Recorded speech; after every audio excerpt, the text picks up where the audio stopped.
let's talk about it then.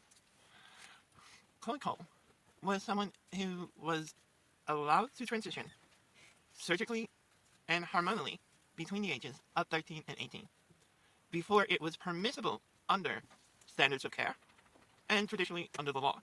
Let's get to that, shall we? So traditionally speaking, all surgeries are held over till a person is 18. The only exception is a mastectomy is held over till usually someone who is getting it is 15. Usually it's held over till they're 18. The exception is given that they can get it at 15 or 16 or over under strict medical supervision when they have parental consent. So here's the thing. Under normal medical supervision, what happened wouldn't have happened. And hormones, by the way, before we forget, because I let that slip.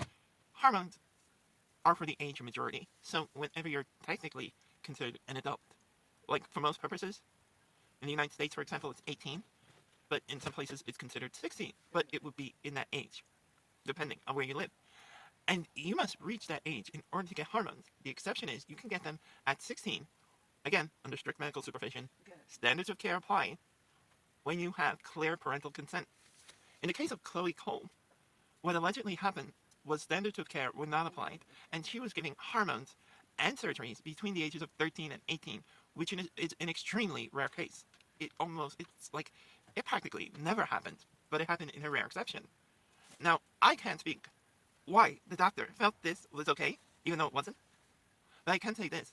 This is not normalized, and the fact it supposedly happened is more testament to medical irresponsibility and malpractice of an individual physician than it's a statement on anything to do with transgender medical care, which is mostly reserved for those who, again, have reached the age of majority, with the two exceptions being hormones, which can be given at the age of 16 with proper consent and medical supervision, or a mastectomy. And let me take a short time and explain why the mastectomy, because this is important. So, until trans men are given mastectomies, they use something called a binder. And basically what a binder does is it's a wrap, and it takes an extreme amount of pressure and compresses their chest against there, making it seemingly flat.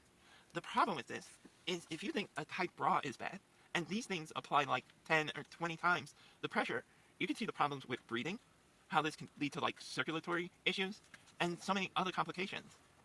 And it creates a real health risk.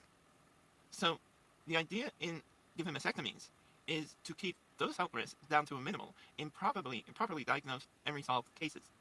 And that's why.